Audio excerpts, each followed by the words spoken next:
दरम्यान अंतरवाली सराटीतून मनोज जरांगे निघालेत, मात्र जुन्नरमध्ये आल्यानंतर जरांगेंचं जोरदार स्वागत सुद्धा करण्यात आलं। जरांगेंच्या मुंबईच्या दिशेने आता त्यांचा ताफा निघालेला आहे आणि जुन्नरमध्ये पोहोचल्यानंतर कार्यकर्त्यांकडून मोठ्या उत्साहात जल्लोषात जरांगेंचं स्वागत करण्यात आलं। यावेळी शिवजन्मभूमीच्या पायथ्याशी फटाक्यांची आतषबाजी आणि फुलांची उधळण करून या मोर्चाचं जंगी स्वागत झालं।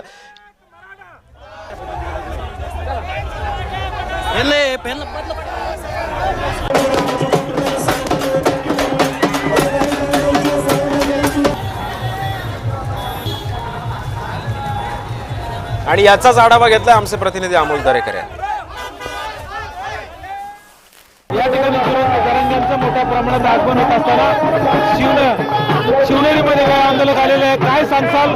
पूर्ण आलात आणि काय अपेक्षा आहे? आम्ही बीड वरून आलो, आंबेजोगाई तालुक्यामधून दस्तगिरवाडी गावातून। तर आमची अपेक्षा एकच आहे की आम्हाला आरक्षण पाहिजे, कारण की आमचं शिक्षण झालेलं, आमचं 1-2 मार्कावरून आमच्या कुठेतरी नंबर जातात आणि आमचं आराध्य दैवत छत्रपती शिवाजी महाराज आणि त्याच्यानंतर असं उगवतं नेतृत्व झालं जे की संघर्ष होता। मनोज जरांगे पाटील यांनी हा पुढाकार घेऊन हा लढा 2 वर्ष झालं टिकून ठेवलेला आहे। आता आरक्षण मिळाल्याशिवाय आम्ही वापस जाणार नाही हा निश्चय करून आम्ही मुंबईकडे कूच केलेले आहे आणि आमचा पहिला मुक्काम हा शिवनेरी किल्ल्याच्या पायथ्याशी किंवा शिवनेरी किल्ल्यावर होता।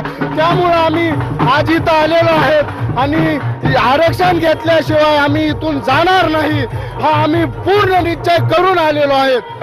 नक्कीच या ठिकाणी आम्ही आरक्षण मिळवणार या हेतूनं खऱ्या अर्थानं आंदोलक या ठिकाणी सहभागी होताना दिसतात आणि मनोज जरांगेंचं थोड्याच वेळात शिवनेरीच्या पायथ्याशी आगमन होणार आहे। अमोल दरेकर, जय महाराष्ट्र, जुन्नर, पुणे। दरम्यान मराठा आंदोलक मनोज जरांगे पाटील यांना आझाद मैदानात आंदोलनाला सशस्त्र परवानगी मिळालेली आहे, सशर्त परवानगी मिळाली आहे आणि 1 दिवसीय आंदोलन करण्यासाठी आता मुंबई पोलिसांनी सुद्धा अटी शर्थींसह ही परवानगी दिली। आंदोलकांची संख्या ही 5,000पेक्षा जास्त नसावी ही अट सुद्धा ठेवण्यात आलेली आहे।